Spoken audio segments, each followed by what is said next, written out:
Nesta quinta-feira, questão de ordem, entrevista o candidato do PRONA, o Partido de Reedificação Nacional, Dr. Enéas Ferreira Carneiro. Mas antes de conversar com ele, vamos ver um pouco do seu currículo. Enéas Ferreira Carneiro tem 55 anos, nasceu no dia 5 de novembro de 1938, em Rio Branco, no Acre. É casado com Adriana Lorande Ferreira Carneiro, procuradora militar, e tem 3 filhos.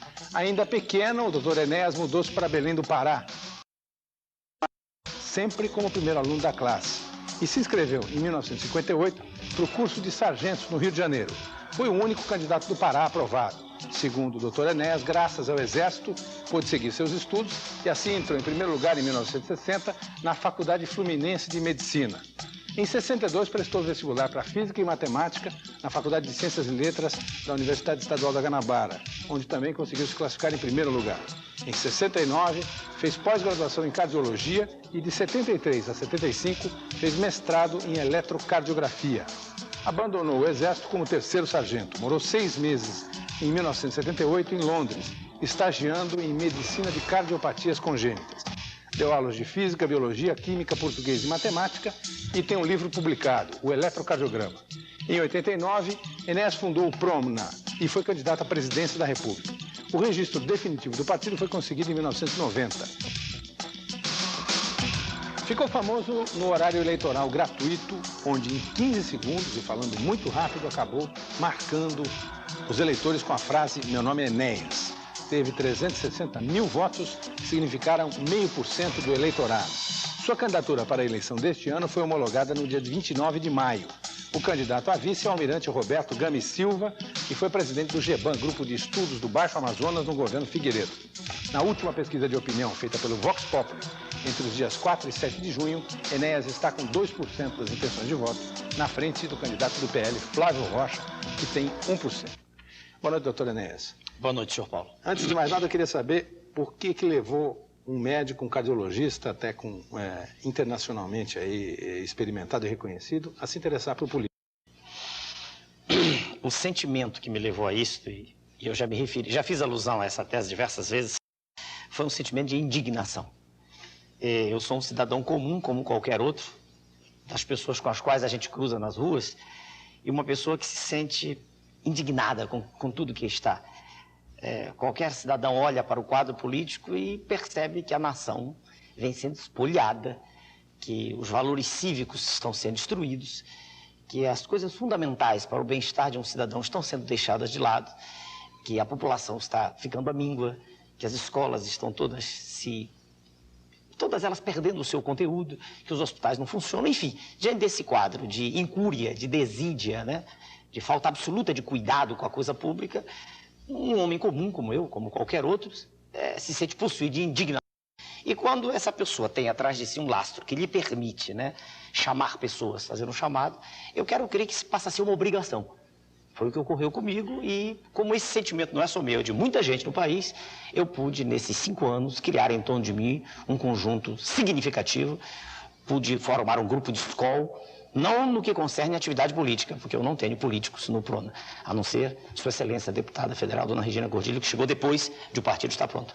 Mas tenho um grupo de indivíduos diplomados em medicina, engenharia, tenho, como o senhor acabou de citar, militares, o almirante Roberto Gami Silva, o brigadeiro Dutra, e diversas pessoas que compõem hoje um elenco, acerca do qual a gente falará, se o senhor permitir, durante o programa e do nosso projeto, se for o caso. Sim.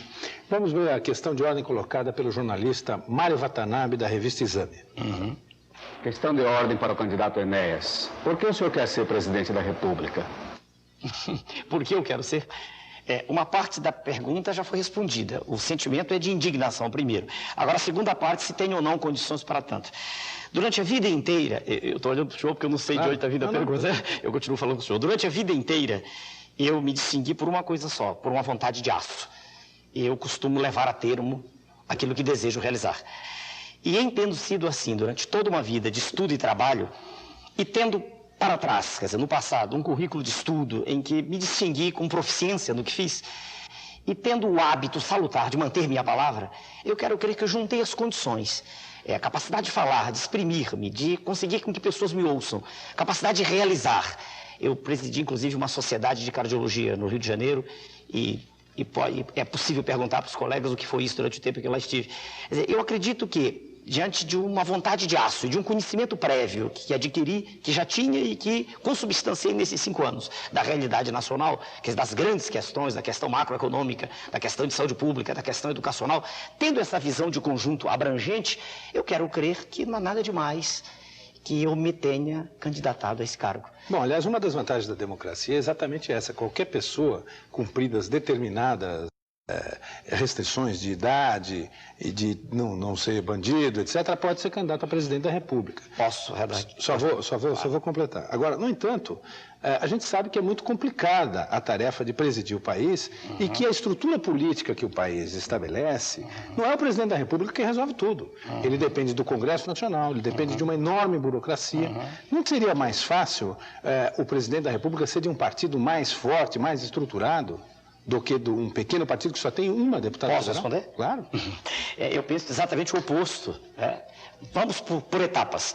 Primeiro, quando o senhor diz que uma das vantagens do processo democrático é essa, eu já me permito discordar. Porque dever-se-ia exigir um mínimo de preparo, o que não se faz. Mas aí não é democracia.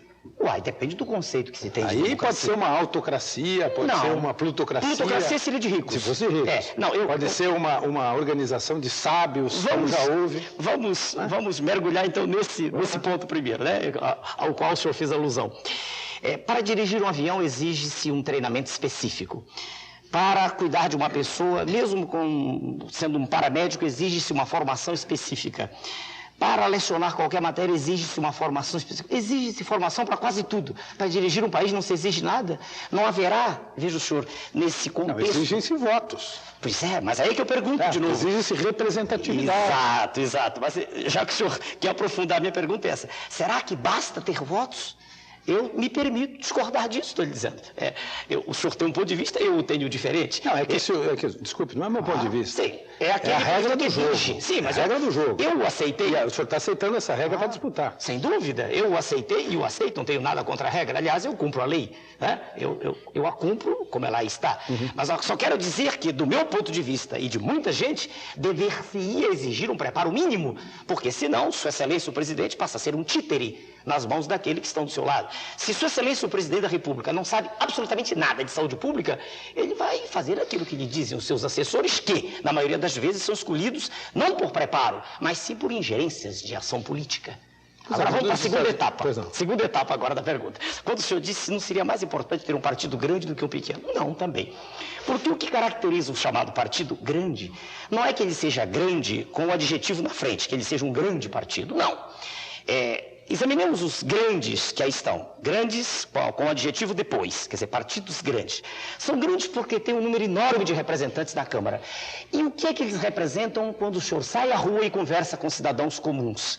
O que existe é uma absoluta repulsa da população a essa atividade. O senhor não elimina nem o PT dessa lista? Pelo amor de Deus, eu não queria, se possível, citar ninguém, mas é só olharmos porque aí está. Já que o senhor citou, o candidato ao qual o senhor se refere, e é uma pessoa que só faz isso, ele não trabalha, pelo que se sabe, desde muito tempo atrás. Eu não queria, o senhor provocou especificamente. Sempre que possível, não gosto de me referir a eles, porque eu não tenho nada em comum com nenhum deles. Mas esse senhor aí está, ele não trabalha, ele anda pelo Brasil há muito tempo, e se o senhor observar, o senhor não tem uma maioria expressiva. O senhor tem a maioria expressiva da população que não acredita em mais nada disso que aí está, que não acredita no modelo que aí está. Então, batendo ainda neste ponto, os chamados partidos grandes, eles são grandes porque têm um número enorme de deputados. Só por isso. Não porque junto à população eles tenham essa penetração. Isso não é verdade. O senhor, eu repito, se o senhor faz pesquisa, vamos para o número de filiados, é melhor cortar a minha frase. Somando todos os filiados de todos os partidos políticos, o senhor não chega a 10%? Sim. Isso mostra absoluta nem na velha União Soviética, onde era quase obrigatório ser filiado ao partido, a maioria era filiada. Então, isso mostra a absoluta inexpressividade disso que aí está. Quer dizer, há que a gente reconhecer que a sociedade como um todo busca um novo caminho. Né? Então, insistindo, se, veja o senhor, eu saio às ruas, e isso é fácil ser testificado por qualquer jornalista que queira, colegas do senhor. E em qualquer rua de qualquer cidade do Brasil, há sempre alguém Não posso estimar agora qual é o percentual. A última vez que nós fizemos, há 2 anos atrás, isso rodava em torno de 8% a 10%, quando o nosso grupo fez essa pesquisa. E se a gente, em qualquer lugar do Brasil, encontra pessoas dos mais diversos níveis que se aproximam e hipotecam solidariedade, é porque a penetração, ela está aí de fato. A pesquisa feita reflete apenas um resíduo. O senhor há de convir que eu não tinha aparecido em nenhum programa de televisão quando foi feita a pesquisa. Exatamente. Eu estava afastado, em linguagem bem singela, amordaçado, não havia nenhuma maneira de exprimir o que eu pensava. Então, indo porque é importante. Quando Sua Excelência o Presidente da República assume o poder, e há um exemplo agora recente disso, o atual presidente teve tudo. Ele teve, o senhor sabe, quase que um condomínio para dirigir o país e nada fez. O que foi que ocorreu, com todo respeito à Sua Excelência, aqui não é um ataque pessoal, apenas a documentação de um fato. Qual foi a melhora substancial que houve nas condições de vida dos brasileiros nos últimos anos? Nenhuma. Então, a tese que aí está e é repetida a cada instante, perdoe-me, ela é falaciosa. Não é o fato de um partido ser grande pelo número de parlamentares que vai fazer com que haja ou não uma boa gestão administrativa, técnica, não. Se o presidente da República, ele é eleito, ele traz um projeto sólido, alicerçado em bases técnicas, e é nisso que eu me bato sempre, e se esse projeto é apresentado e a sociedade o aceita, o próprio Congresso irá aceitá-lo. Porque nós chegamos lá, porque Suas Excelências, os congressistas, são indivíduos normais como nós. Eles apenas estão dentro de um modelo. O senhor deve... Se o senhor acompanha a minha trajetória, eu jamais ataco uma pessoa em particular, eu ataco o modelo. O modelo é pútrido, porque o modelo dos acordos, ele leva à manutenção de privilégios terríveis para a sociedade. O indivíduo chega ao poder comprometido, e é exatamente isto. E aqui um agradecimento ao senhor Jô Soares, no último programa, quando ele disse... Enéas, na expressão dele, o candidato mais independente. Porque nós não temos nenhum tipo de vinculação desse gênero. Agora mesmo o senhor também acompanha nos jornais, em todos, os candidatos se aliando para a vice-presidência, quer dizer, compondo coisas que são quase líquidos e imissíveis. E a gente está observando isso. Junções de toda natureza, numa corrida desenfreada para chegar ao poder. Ora, isso não leva a nada. Isso sim não leva a nada. Muito bem, vamos para a questão de ordem do jornalista Marco Damiani, do Correio Brasiliense, para o senhor. Questão de ordem para o senhor Enéas. Do grande público, o senhor é conhecido pelo primeiro nome e pela grande vontade de ser presidente da República. Para chegar lá, não seria o caso de começar do começo, como candidato a vereador, candidato a deputado? O nome do... Marco Damiani. A pergunta do senhor Marco tem sido repetida durante 5 anos também para mim. Quando em 89 eu me propus, me lancei nesse processo, veja o senhor, eu examinei essa questão e olhei em torno e vi que não existe carreira política, como também se repete tanto. Se existisse carreira política, como, por exemplo, existe carreira universitária, carreira militar, haveria uma ascensão. O presidente Jânio Quadros, por exemplo, foi assim, foi vereador, foi deputado. O senhor citou um exemplo, eu vou citar outros agora, sou obrigado a negar sua tese. Sua Excelência, o presidente da República do Plano Cruzado, hoje é um senador, ele foi e voltou. Sua Excelência, o governador do Rio Grande do Sul, foi governador, atualmente é vereador. Sua Excelência, o prefeito do Rio de Janeiro, há pouco tempo atrás, que decretou o estado de falência da cidade, é vereador. O que existe, o jornalista que perguntou, é um ir e vir, não há carreira política. Há, sim, a vontade permanente de manter-se num cargo público, e aí não sou eu quem vai dizer o porquê, são as evidências que aí estão documentando a importância de estar num cargo, estar no poder. Agora, a segunda etapa também da pergunta. Quando ele pergunta, não seria mais fácil? Não, porque nisso que se chama carreira política não se aprende absolutamente nada. Devagar agora, para amarrar bem. E nesse cenário que aí está, indivíduos que ao longo desse processo tenham aprendido a discorrer, por exemplo, sobre questões de macroeconomia, sobre questões de importância para a nação como um todo. Eu não conheço e não vejo nos pronunciamentos preocupações sérias com as grandes questões nacionais, por exemplo, com o subsolo, como falei no último programa, quer dizer, sobre as nossas riquezas que estão se esvaindo, que estão sendo mandadas para o exterior a preço vil. Eu não vejo pronunciamentos de preocupação com a inserção do Brasil no cenário internacional, a não ser de modo terrível, como foi feito no governo de Sua Excelência o presidente Collor, quer dizer, vendendo tudo nosso, né? Entregando tudo.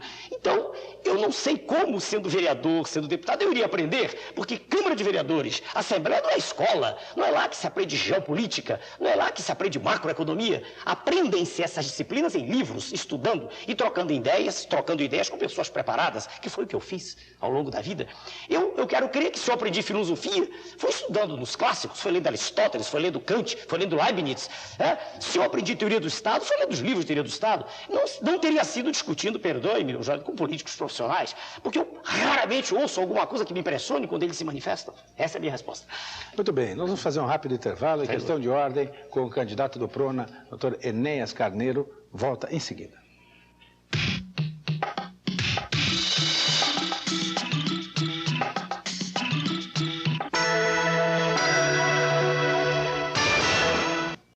Bem, nós voltamos com questão de ordem, entrevistando o candidato à presidência da República do PRONA, o Dr. Enéas Carneiro. Vamos colocar imediatamente a questão de ordem apresentada pelo editor assistente da revista Isto É, o jornalista Gilberto Nascimento. Questão de ordem para o candidato Enéas. Eu queria saber se ele não concorda que o fato da apresentação dele no horário eleitoral gratuito não acabou gerando motivo de chacota em todo o país. O fato essa maneira dele se apresentar fazer com que a candidatura acabasse não sendo levada a sério nem pela imprensa, nem pela grande maioria do eleitorado. Eu queria saber se ele concorda com isso e, por um acaso, ele vai mudar a sua maneira de aparecer na televisão dessa vez. O nome dele? Gilberto. Para o jornalista, senhor Gilberto, a resposta também é clara. Em nenhum momento, em nenhum instante na campanha eleitoral, em nenhum dos pronunciamentos ditos fulminantes de 15 segundos, nenhuma vez sequer eu sorri. Nenhuma vez. Por quê? Eu estava falando de coisas sérias, não havia por que sorrir. Aliás, o sorriso é incompatível com a aliás, há muito pouco a sorrir quando se olha para o Brasil. Há que chorar de tristeza diante do quadro a que foi levada a nação brasileira por suas excelências, os mentecaptos que a dirigem há décadas. Ponto. Então, para amarrar bem a questão. Primeiro, em nenhuma vez, em nenhum momento, houve sequer um sorriso meu. Nenhuma vez. Segunda questão. Quando o senhor jornalista diz que o meu modo foi motivo de mofa para a imprensa, tudo bem. Durante 5 anos, eu fui vítima de toda a tentativa, de toda a tentativa possível de ridículo. De transformar-me, e ainda hoje vi um pequeno trecho na revista, em algo assim que produz apenas risadas. Se o Criador me deu o dom de fazer rir, muito obrigado ao Criador. Agradecido ao Criador do Universo. Realmente, quando eu quero, e posso testemunhá-lo com meus alunos, eu dou aula, tenhamos bastante clareza. Eu dou aula para 250 colegas médicos no Rio de Janeiro, sobre medicina, cardiologia, e dou aula para 250 colegas médicos em São Paulo. São 500 colegas por semestre, médicos. E não é numa universidade, é um curso particular, os colegas pagam. Se pagam é porque algo lhes é dado, senão não pagariam. Não há nenhuma estrutura por trás, de natureza política, em que eu me tenha apoiado. E, durante a aula, que a pergunta seja feita para qualquer um colega dos 20 mil ou mais de 20 quando eu parei, que já estudaram comigo, de quando em quando todo mundo ri. Porque Deus me deu o dom de saber fazer rir. Isso é outra questão. Quer dizer, quando a gente quer fazer rir, e se houver um momento aqui, a gente vai rir, eu sei fazer rir, como estive há pouco num programa em que o tom é um tom extremamente descontraído, o senhor Jô, e toda a plateia riu.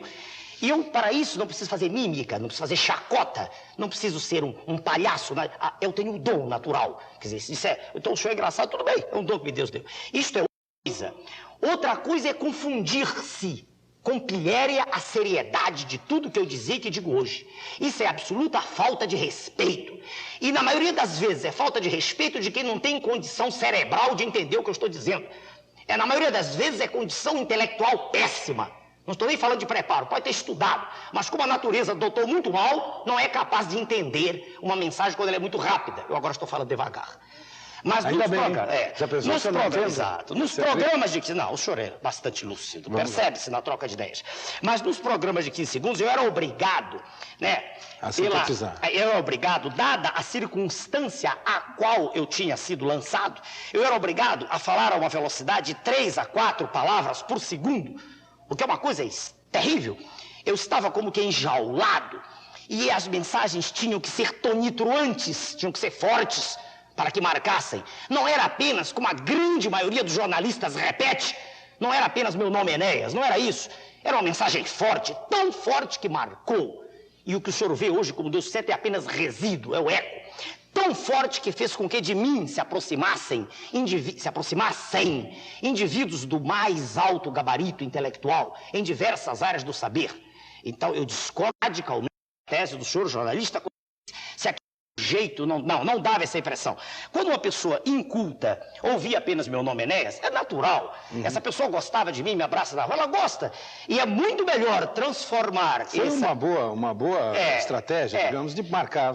O final do... Eu tinha que, nos 2 segundos finais, eu tinha que, de alguma forma, marcar para o telespectador e para o ouvinte, de falar em rádio também, dizer quem estava falando, se não os outros candidatos, com hipóxia cerebral crônica que os caracteriza, falam e não sobra nada no fim, eles não acabavam o programa e não sobrava nada, então eu tinha que deixar clara na mente do telespectador uma imagem forte, e melhor imagem do que meu nome não era possível. Eu jamais pedi voto para ninguém, eu apenas me identificava. Mas você vai ter agora um minuto de programa. Mas sobram 2 segundos do mesmo jeito, meu nome continua sendo Enéas, não mudou nada. Bem, mas o que o senhor pretende dizer nesse minuto? Porque uma coisa... Um minuto é uma eternidade. São 13 segundos, um minuto dá mais tempo. Exato. Não, nos 14 segundos, eu tirava todos os apêndices, eu tirava toda a gordura. O senhor preparava? Claro, e decorava-o. Decorava. Não havia telepronto. Eu fazia questão para que saísse em 2 fôlegos, 2, 3 fôlegos no máximo. Então, realmente, para um grande grupo que não queria entender a profundidade do que ali estava sendo dito, não queria ou por interesse, né, uma fé, ou porque não tinha condição para tanto, né, que estava habituado com a velocidade de carroça medieval com que os pronunciamentos são feitos normalmente, que dão sono, que faz com que as plateias adormeçam. Então, para esses era uma pilhéria. Nunca foi pilhéria, em nenhum momento. Agora, quando um programa é um programa, digamos, como esse último do Sr. João, que é um programa naturalmente digamos assim, de humor vem à tona, com o senhor, aí a coisa é outra, muda a regra. Eu com o senhor não estou brincando, que o senhor também não está brincando. Quer dizer, há lugar, eu discordo radicalmente do conteúdo que vem, e digo ao senhor com todo respeito. Pergunta como essa, que se repetida, a resposta é a mesma, não há necessidade mais de fazer, a resposta é a mesma. Agora, de qualquer maneira, o senhor vai ter um minuto na televisão e mais. O senhor está tendo já, desde o início da campanha, mais espaço. O senhor está aqui no Questão de Ordem, teve no programa do Jogo, falando sobre certamente vai estar em outros programas de televisão. A sua exposição pública é maior. Isso. Como é que o senhor pretende utilizar essa exposição pública para passar a sua mensagem e ampliar o seu partido? Da mesma maneira como estamos fazendo aqui com o senhor, expondo com clareza, com sinceridade, com honestidade o meu pensamento. Ao conversar com o senhor, eu não preparo o que eu vou dizer. E eu disse antes, o senhor me pergunta o que o senhor quiser. Se eu não souber, eu direi não sei.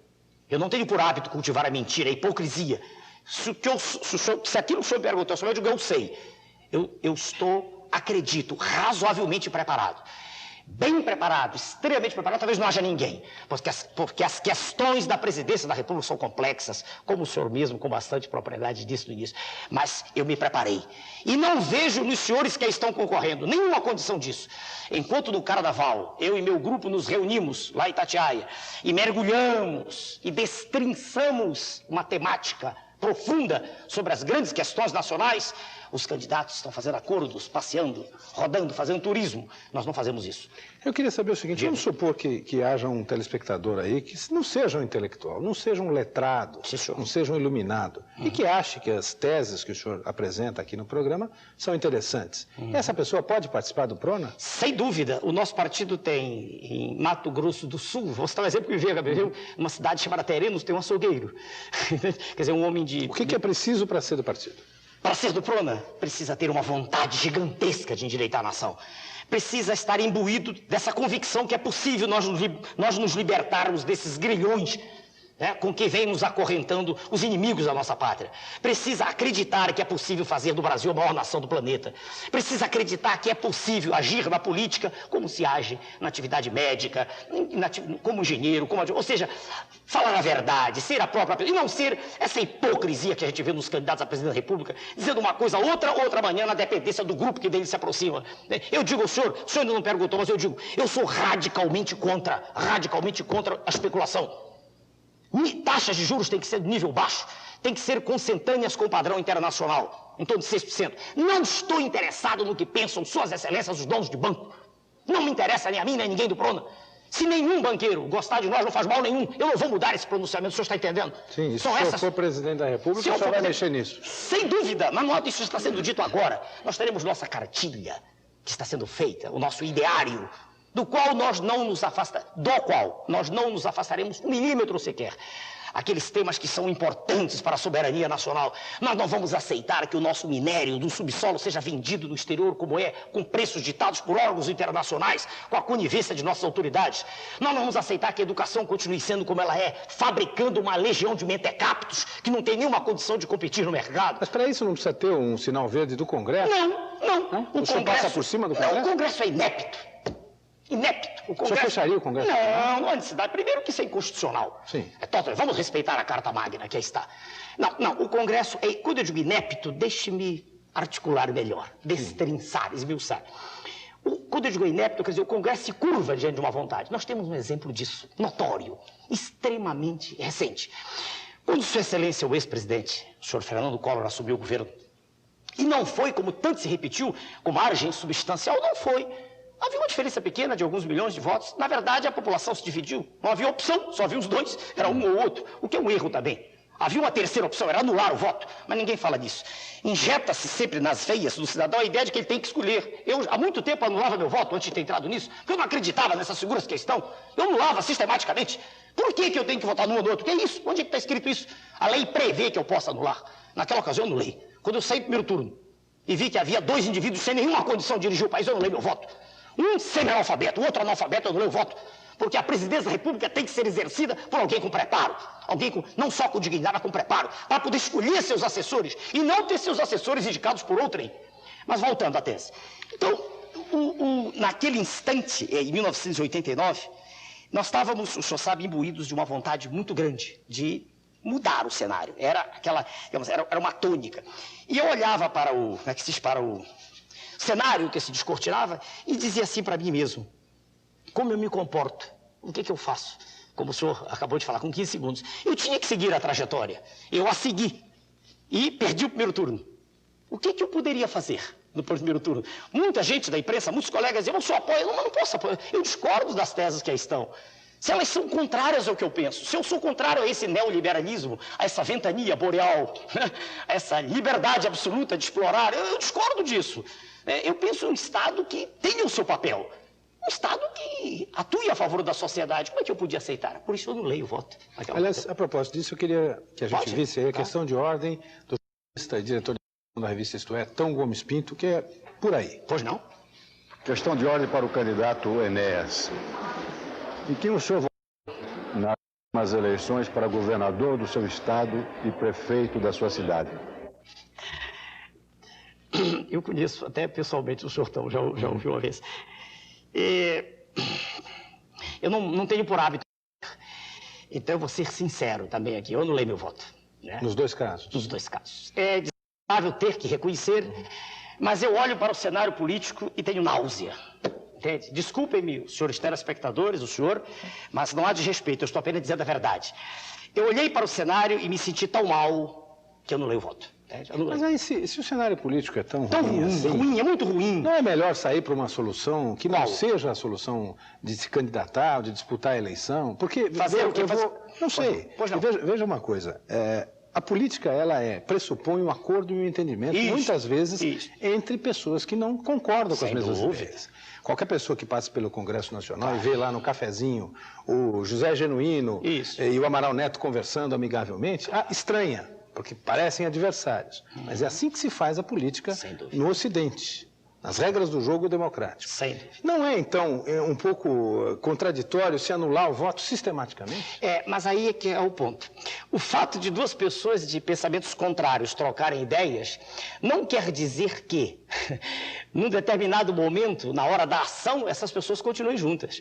O que me incomoda é que elas estão juntas. Na hora da ação também. Esse é o ponto nevrálgico. Aqui é que nós vamos botar, como se diz numa linguagem bem simples, do telespectador humilde, que pode estar também assistindo ao programa, é o dedo na ferida. O problema é que nós vivemos uma grande farsa. Essa que é a verdade. Não existem convicções ideológicas mais. isso é que me entristece. Não é só aqui no Brasil, América Latina como um todo. Nos países ditos em desenvolvimento, países subdesenvolvidos. Não estou falando de uma Alemanha. O modelo político a que o senhor fez referência é o modelo de um país desenvolvido. Aqui não. Num país como o nosso, onde 2/3 da população estão alijados do processo, o senhor diz, mas votam, não votam, mas não tem nem condição de sobrevivência mais, né? Então, num país como esse, os acordos são feitos sem que eles participem. Quer dizer, é uma elite que decide. E aí não há opostos. E eu vou deixar ao senhor bem clara aqui uma ideia que servirá para o futuro. Admitamos que este processo em que eu entrei, em que eu e o meu grupo, nós entramos, admitam os senhores telespectadores, que nós cheguemos ao segundo turno. Vai ficar bem clara a minha tese que nós vivemos numa farsa. Porque todos se unirão contra mim, sem dúvida. Porque eu represento exatamente aquilo que é contrário aos interesses que vigem no momento. Este é o ponto. Eu digo ao senhor o seguinte, porque o senhor, sou eu agora, é uma questão temporal.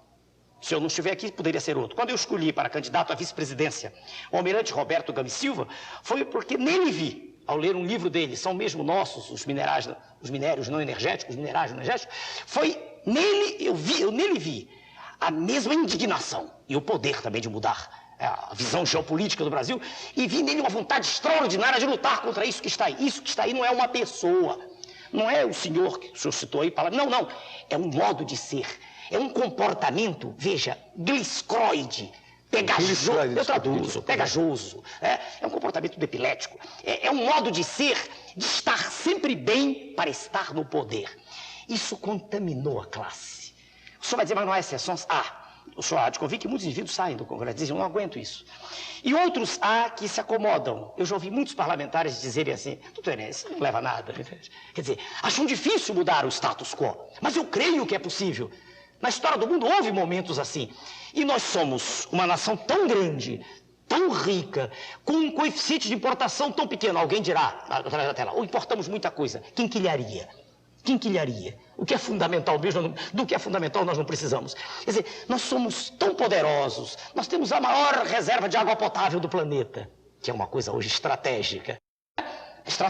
Depois de nós o Canadá, por isso que estava o grande interesse lá do NAFTA, né, em juntar Estados Unidos e México por causa da água potável deles. Quer dizer, nós temos tanta coisa, temos uma língua só, um povo... Então, por que essa submissão? Por que estarmos nos índices de bem-estar social tão lá embaixo na escala do Banco Mundial? Por quê? Então, eu repito para o senhor, o que nós vemos hoje é um quadro em que os cidadãos, seja de esquerda ou de direita, eles dão as mãos, porque querem permanecer. Eu não estou dizendo que eles são maus ou bons, é a regra do jogo. Eu acredito que, volta ao Congresso agora, diante de uma vontade de aço, diante de uma determinação, de uma convicção, esses mesmos senhores se curvam, porque eles não são em essência diferentes de nós, eles são seres humanos que também sofrem. Quando eles andam na rua, quando um deputado federal que anda num carro oficial, ele anda na rua, o senhor sabe que eu não quis ser, eu deixei bem claro isso, eu registrei documento, eu me vacinei contra o processo, eu não quis ser, porque quando ele anda num carro oficial das ruas, através do vidro, ele vê a miséria, ele vê a desgraça, ele não participa dela como elemento, mas ele a vê através do vidro, ele sabe. Então ele sente, ele é humano como eu sou e como o senhor é. Eu não acredito que nenhum indivíduo do Congresso se sinta bem com isso. Muito bem, vamos fazer mais um rápido intervalo em questão de ordem com o candidato do PRONA, Enéas Carneiro, volta daqui a instantes.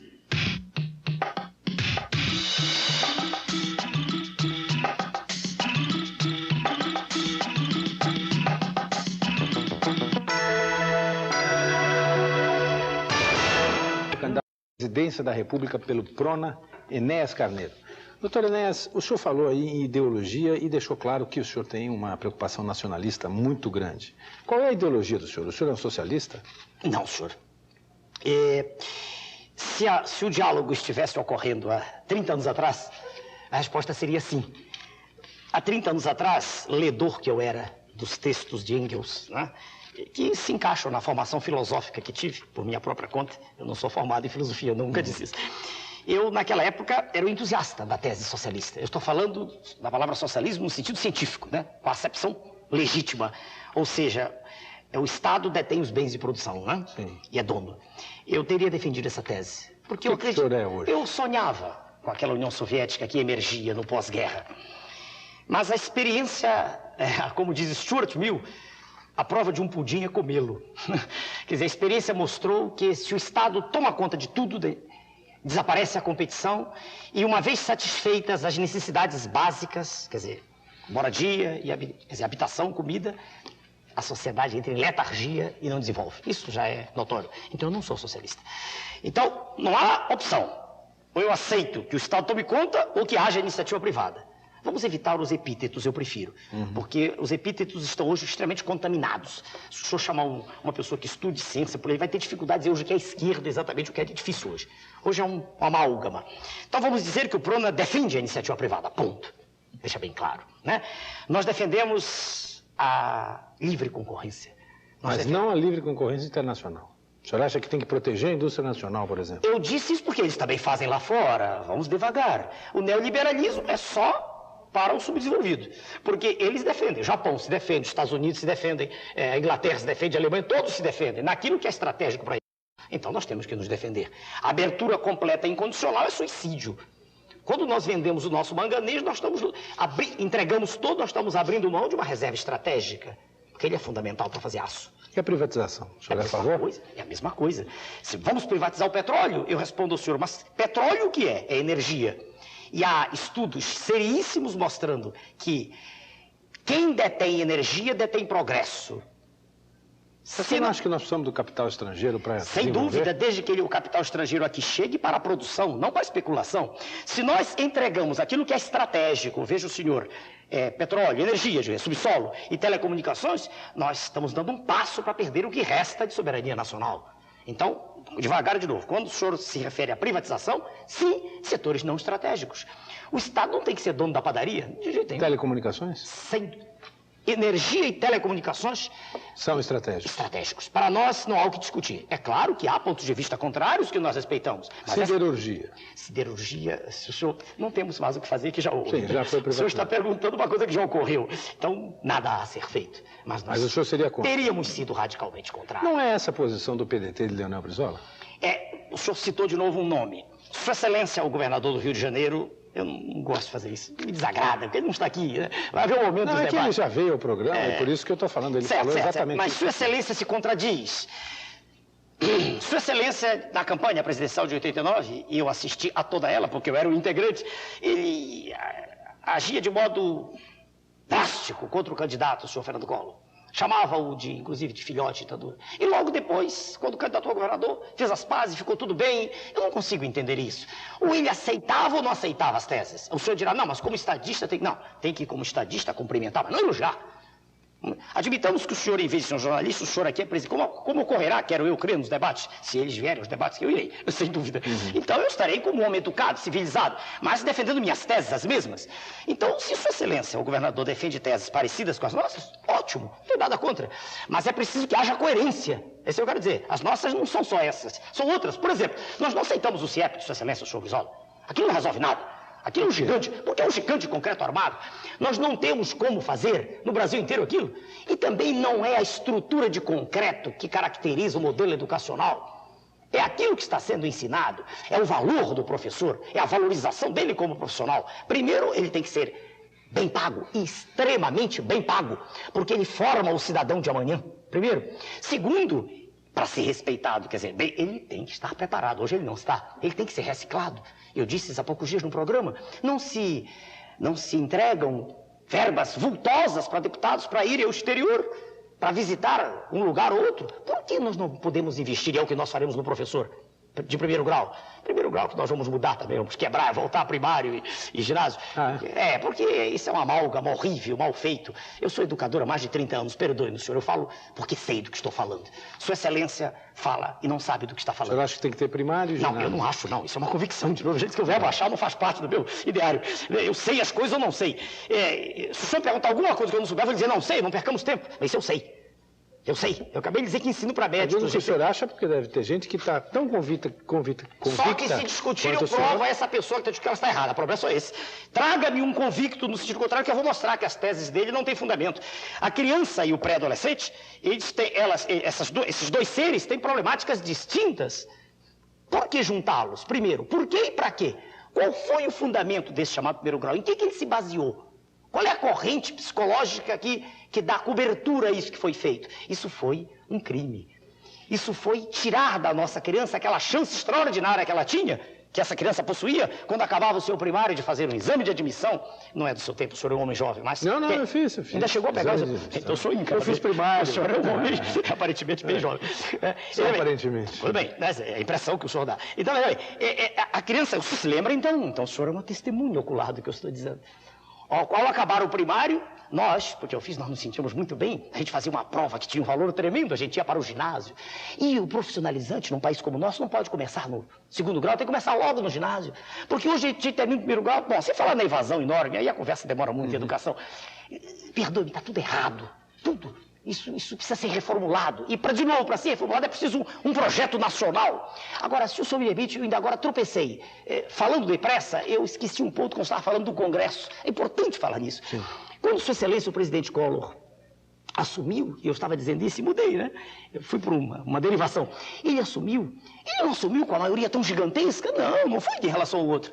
Mas ele dizia a cada instante, meu alicerce são meus votos, que o Congresso se curvou, vê se o senhor se recorda, diante de coisas inconstitucionais. O senhor se recorda, os telespectadores se recordam, o confisco. Aquilo fere a Constituição. Ele entrou numa relação jurídica que é entre uma pessoa física e o banco. O Estado não tem nada a ver com isso.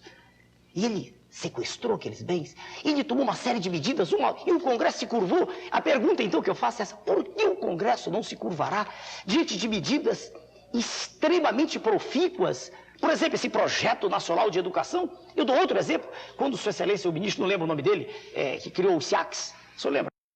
Não me recordo, era ministro da Saúde que cuidou da criança também, na época do senhor presidente Fernando Collor. O senhor Alceni, que inclusive é colega médico, né? Quando Sua Excelência, o ex-ministro, criou aquele projeto, todos os governadores lá foram pedir ajuda, que queriam também fazer. Ou seja, o Brasil está precisando de um projeto nacional, está na hora disso, de um mega projeto, de um projeto que seja apresentado à nação como algo viável, como algo que possa ser feito em tempo recorde, com a participação ativa de toda a população, um chamado a toda a população, isso sim. Não sei se eu estou conseguindo ser claro para o senhor. Quer dizer, não é brigar com, é trazer para junto de, é conclamar todos. Dizem-me sempre assim: por que o senhor não vai à sociedade médica? Mas eu não sou representante dos médicos. Eu fui presidente da Sociedade de Cardiologia, mas eu na minha sala de aula eu não falo em política. Pode perguntar para qualquer aluno meu, inclusive é um assunto curioso, que eles me veem na tela, eu estou falando de medicina, são assuntos estanques. Agora, eu sou representante dos médicos, dos engenheiros, dos advogados, dos coveiros, dos engenheiros, dos biscates. Eu quero ser representante da sociedade como um todo e não de um grupo. O senhor entende? Quer dizer, eu não quero chegar à presidência, eu sou representante. Não, eu quero que a sociedade toda se una. Está na hora disso. Perfeito. Vamos ver a questão de ordem do jornalista Marcelo Bauer, da revista Isto É, para o senhor, e que tem um pouco a ver com isso que a gente está falando. Questão de ordem para o candidato Enéas. Quem serão os seus principais assessores no caso do senhor ser eleito? Quem vai ser, por exemplo, o seu ministro da Fazenda ou o seu ministro das Relações Exteriores? Como o senhor vai encontrar tantos assessores importantes num partido tão pequeno? A pergunta repete. O conteúdo da pergunta do jornalista é mais ou menos o mesmo da pergunta. Eu repito, pessoas de preparo estão no país. Não serão necessariamente do partido não, e nem de nenhum outro. Vamos acabar com essa farsa repetida a todo instante pela imprensa que as pessoas preparadas estão em partidos políticos. Isso é uma falácia. Pelo contrário, as pessoas de mais gabarito não entram em política. Política geralmente atrai a escória da sociedade. Primeiro ponto. Agora, segundo, eu tenho hoje do meu lado um professor de macroeconomia da Escola Superior de Guerra, professor Marcos Coimbra. É apenas homônimo daquele senhor, parente do Socorro, não tem nada a ver com ele, é apenas o mesmo nome. O professor Marcos Coimbra é titular de análise quantitativa da UERJ. Ele é um homem de alto preparo em economia. Não estou dizendo que será ele o ministro, não tem que ser ele, porque nós trabalhamos em conjunto, o nosso grupo trabalha querendo levar o Brasil para frente. Nós não estamos trocando cargos. A resposta é para o senhor jornalista que fez. Não existe no Pruna esse desespero de leilão de cargos, não existe isso. Existe uma vontade férrea de fazer. Mas o senhor faria, então, um ministério de técnicos. Não notáveis aplaudidos necessariamente pela imprensa. Porque, vamos deixar bem claro, eu dei aula para mais de 20 mil médicos, nunca tinha sido citado antes na imprensa. É o melhor exemplo. E se quer saber quem eu sou, pergunte para qualquer aluno meu.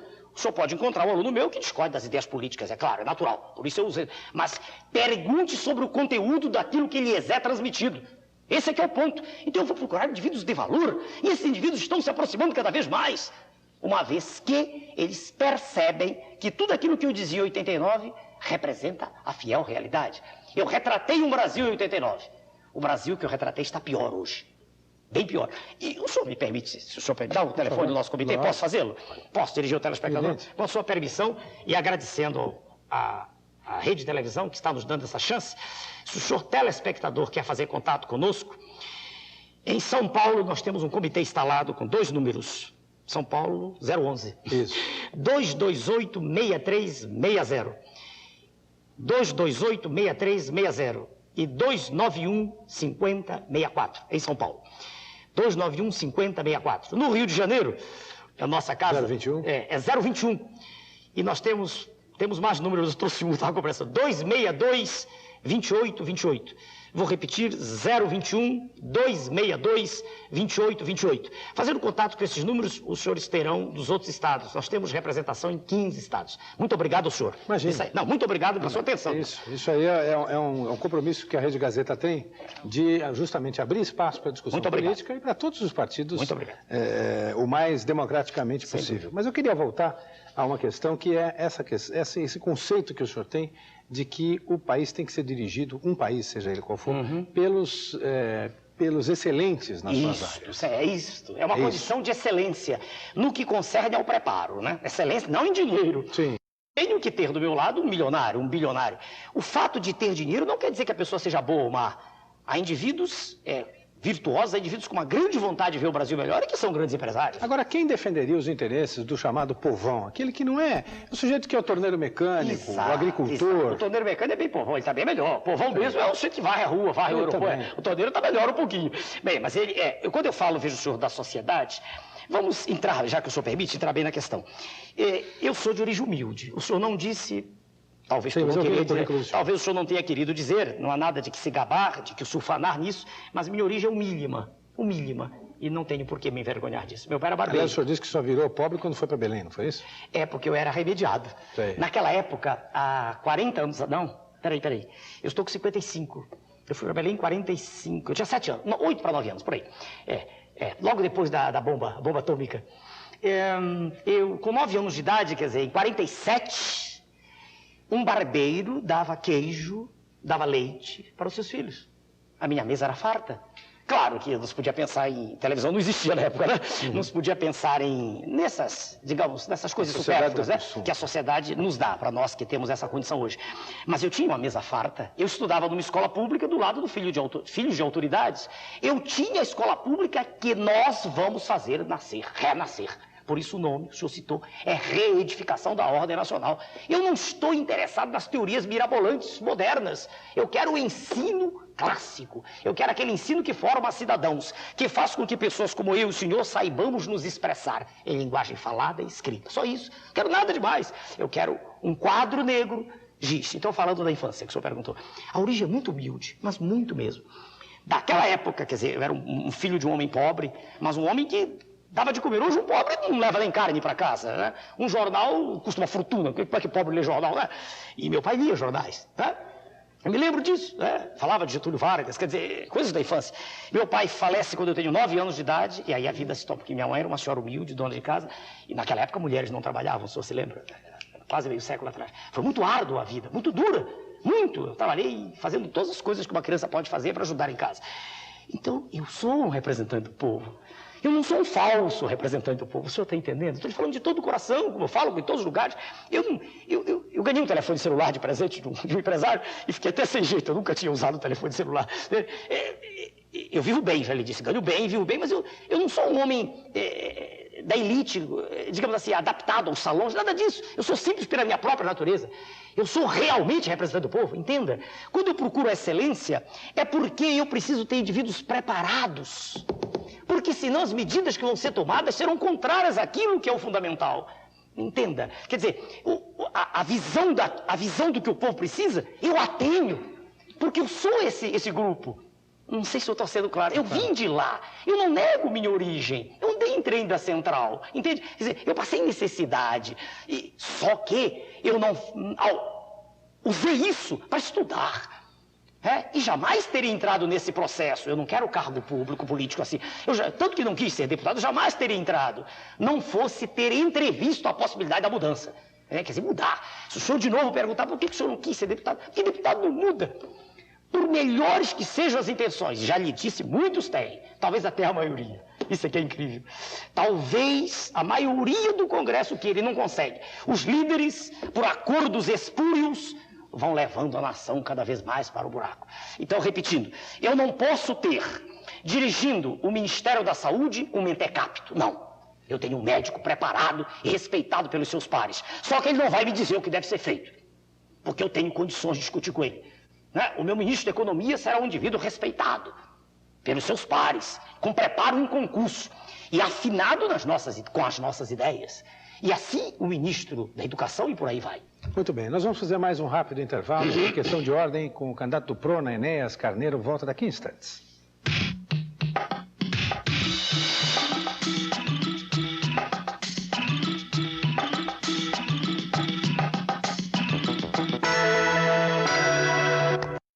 De novo, do contexto semântico em que a palavra se encaixa. É porque para nós autoritário dá até arrepio, certo? Com esses 20 anos de ditadura.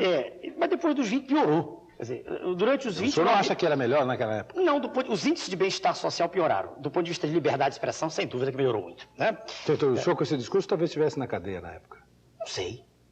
Falando em elites espúrias, falando em político safado. Eu não usei essa palavra, senhor. Não, mas é por aí, né? Mas já que o senhor me perguntou, permita-me então dizer como eu vejo a questão. Não existe nenhuma forma de atividade humana que possa ser exercida a bom termo sem ordem. Nenhuma. Até aqui nós estamos num programa, eu e o senhor, os câmeras estão ligados, há silêncio, e o tempo está sendo cronometrado por alguém, o senhor tem contato com alguém, enfim, as coisas funcionam com ordem e há uma pessoa dirigindo o programa.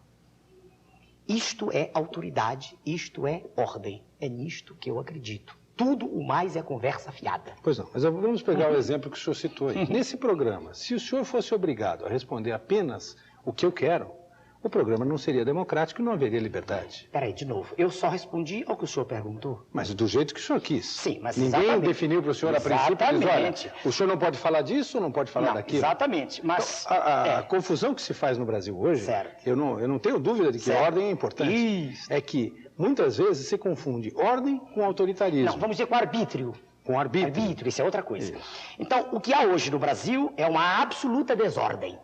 Absoluta, completa. Administrativa, financeira. Se eu perguntar para o senhor, agora, quanto foi a arrecadação do IPMF, não o senhor não, que não é obrigado a saber, nem com ponto eletrônico, seu consultor, a maioria não vai saber lhe dizer, porque essa informação é escamoteada. Para tê-la, eu e o meu grupo, nós tivemos que ir à fonte... Quanto foi, aliás? É bom a gente saber. Em ordem mensal, Ela veio subindo, chegou a 350 milhões de dólares. Agora, a última que nós temos nós estamos em junho, é de abril. 350 milhões de dólares, quer dizer, corresponde, a alíquota é 0,25%, do valor do cheque. Se o senhor multiplicar isso por 16, porque a ideia do professor Marcos Sintra, a ideia dele, não é do candidato a presidente, a ideia é do professor Marcos Sintra, que é uma ideia belíssima do imposto único, também que precisa ser discutida com cuidado, Não é a panaceia assim para ser implantada de fato, diretamente. Há todo 16 um processo. Daria aqueles 8%, é isso? 4%. 16 vezes 0,25 dá 4, Se o senhor multiplicar pelo exercício todo, pelos 2 anos, vai dar alguma coisa em torno de 64 bilhões de dólares. Quer dizer, isso não cobre o orçamento. Mas, Sua Excelência, o ex-ministro, que atualmente é candidato à presidência, dizia que se o IPMF não fosse aprovado, haveria um caos. Foi aprovado e o caos continua, do mesmo jeito. Quer dizer, quando eu digo ordem, mas é isso, não perdi agora. Ordem, eu quero dizer o seguinte, a administração tem que ter ordem. Quer dizer, quando existe ordem, a população tem direito a ter acesso ao que se passa no nível governamental. Em chegando lá, haverá uma permanente prestação de contas à sociedade.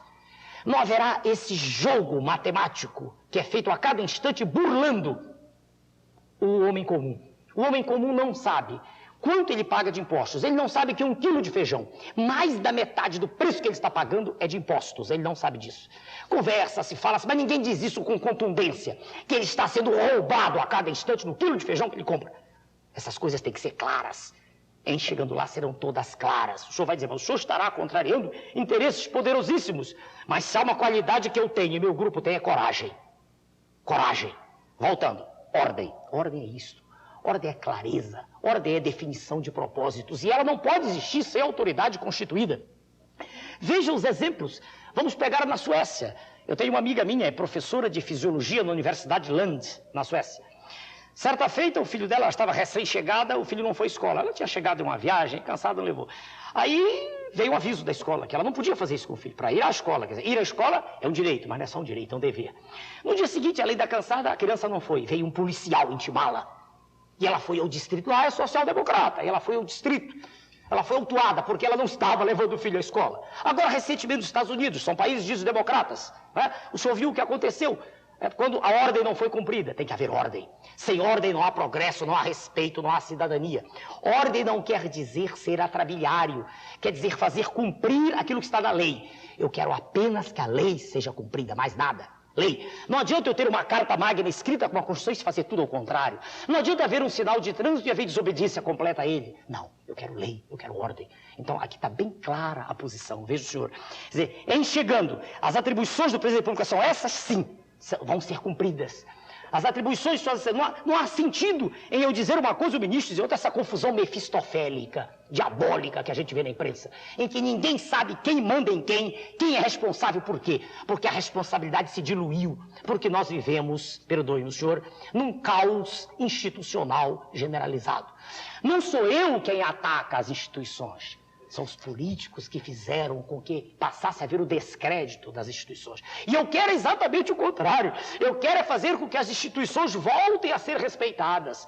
Eu quero que o indivíduo tenha a satisfação de ser brasileiro, que ele não tenha vergonha de ser brasileiro. Quer dizer, essa tentativa de transformar as minhas teses em atos discricionários é uma tentativa mendaz, falsa, contra a qual eu me ponho de público.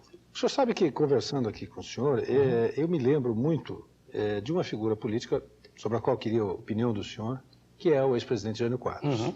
Por quê? Em primeiro lugar, por esse discurso a favor da ordem. Em segundo lugar, por ser um chamado outsider, porque ele sempre correu por fora dos partidos políticos e fez a sua trajetória política. E em terceiro, até, pelas expressões como mendaz, ladravaz, falso. Ele era um bom português. Muito bom, tanto que chegou a assinar um dicionário. O senhor votou no Jânio Quadros? Sem dúvida, não posso negar. Foi a última vez em que votei assim, um voto foi. Vamos, de novo, usar a mesma sinceridade, que errando ou acertando, eu lhe disse no princípio do programa, e se chegar à presidência e o senhor estiver conversando, continuarei dizendo do mesmo jeito. Eu gosto de dizer a verdade. Porque dizer a verdade eu não preciso fabricar nada, eu não preciso estar preocupado com contradição. Eu era um garoto naquela época. Né? E mesmo o senhor dizendo que tem idade, o senhor tem que ser bem mais novo que eu. Não é possível também, não exageremos. O senhor não deve ter votado. Mas eu era um garoto. Não é possível, seria demais também. O senhor está exagerando. Mas eu naquela época era um rapazola e eu votei nele porque acreditei nos princípios de moral, de ordem. Né? Agora, algumas diferenças a serem estabelecidas. Primeira diferença, o senhor Jânio Quadros foi por fora, mas entrou em um partido. Nós, perdoe-me, um pouco de vaidade, nós criamos a estrutura. O PRONA foi criado, a primeira pessoa que pensou nele fui eu. Né? É claro que hoje ele é enorme, não é pequeno, como dizem, né? Ele está na massa já. Segunda diferença, o senhor Jânio Quadros renunciou. Eu não pretendo renunciar, de jeito nenhum, a não ser que eu não cumpra aquilo que prometi, aí é diferente. Aí é uma questão de foro íntimo, mas ele não.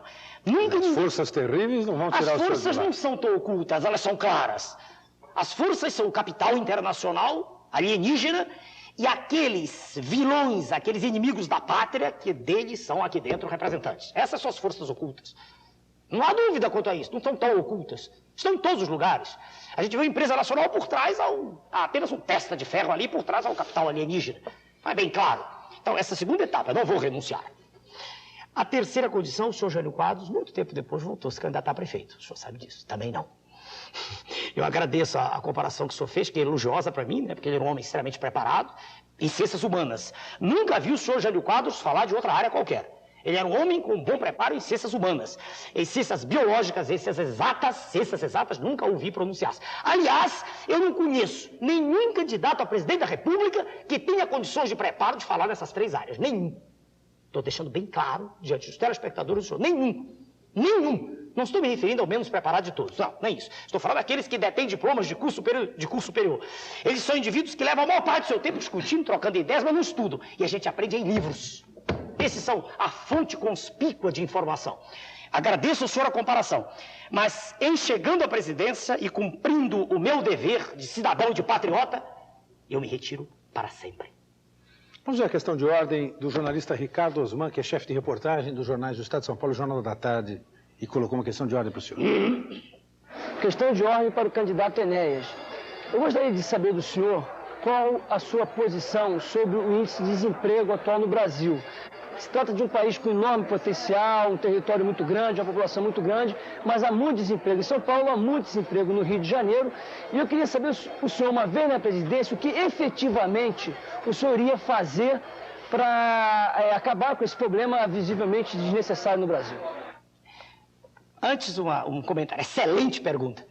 Porque objetiva, clara e me permite falar sobre o projeto, um pedaço. Né? Não é sobre os outros candidatos, que não é. Excelente pergunta. O nome do senhor, do rapaz? Do Ricardo. Do senhor Ricardo. Excelente pergunta. Obrigado pela pergunta, que dá oportunidade, me dá o ensejo de definir. Veja bem, nós temos hoje números calculados. No Brasil, tudo que é estatística, para qualquer estatística, a gente olha com desconfiança, né? Mas nós temos cerca de 10 milhões de pessoas desempregadas.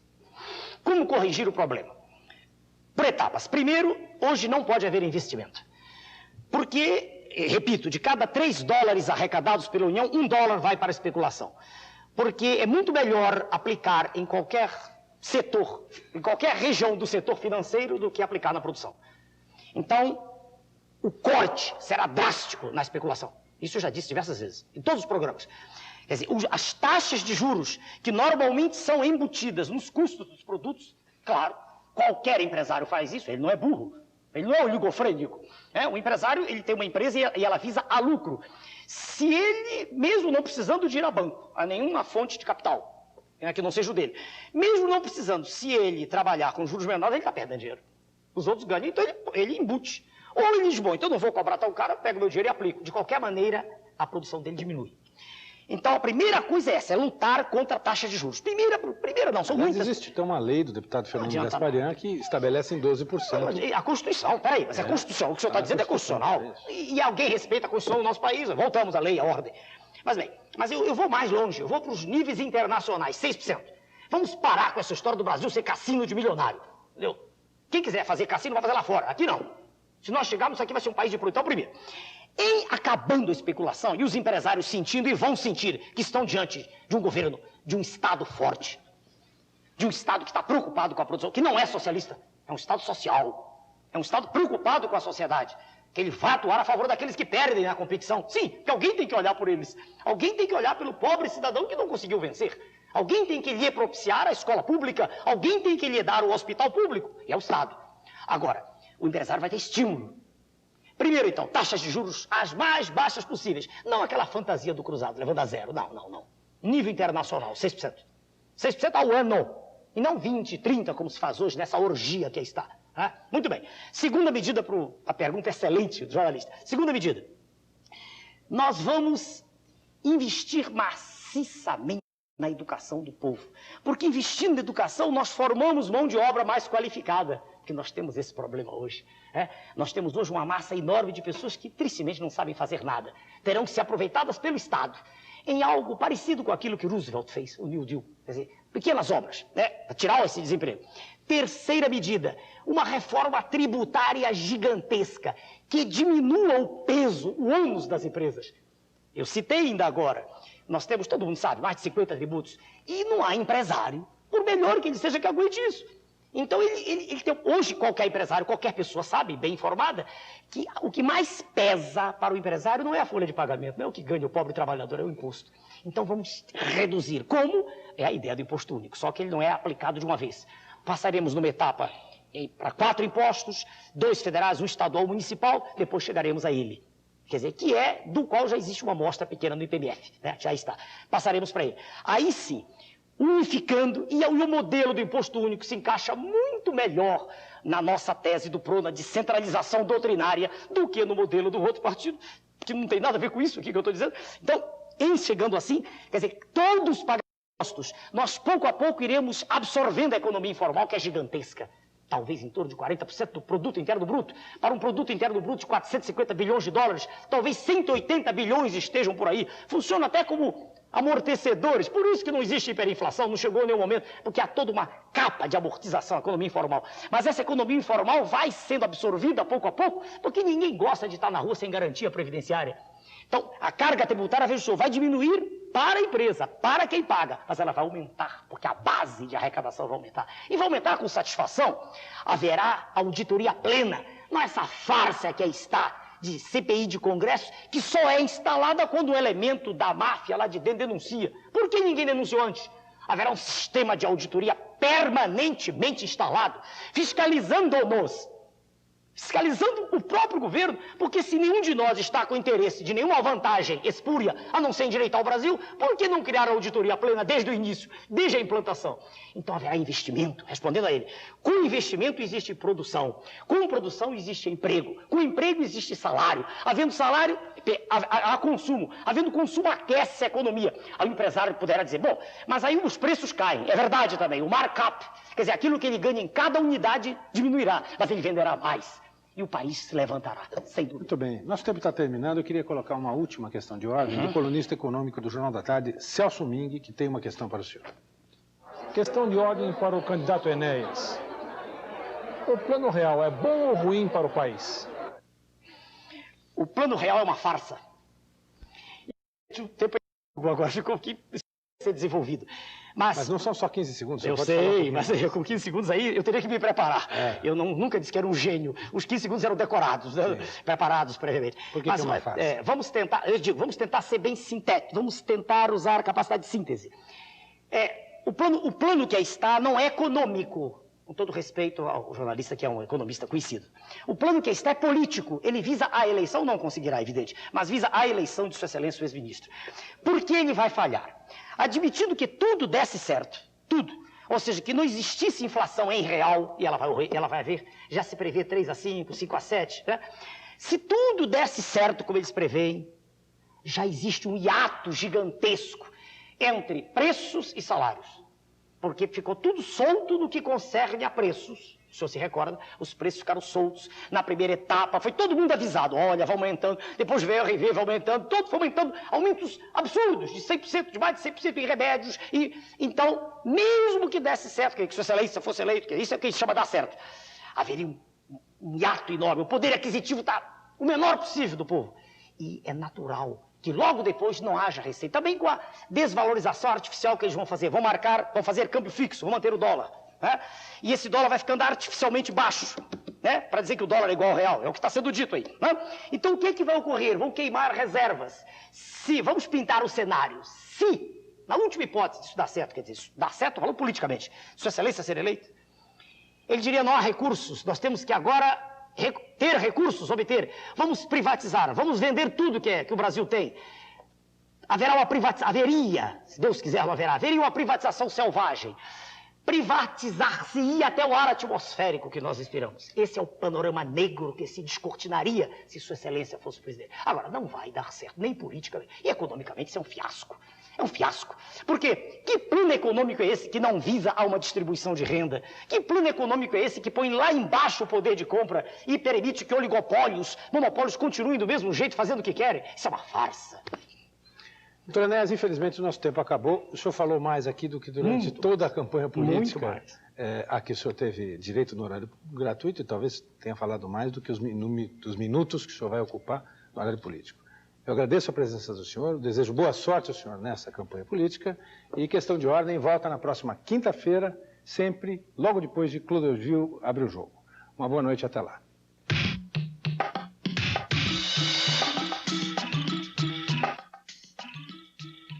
YB 518 TV Corcovado, canal 9, Rio de Janeiro. Bem forte, de segunda a sexta, 15 para o meio-dia. CNT, Central Nacional de Televisão.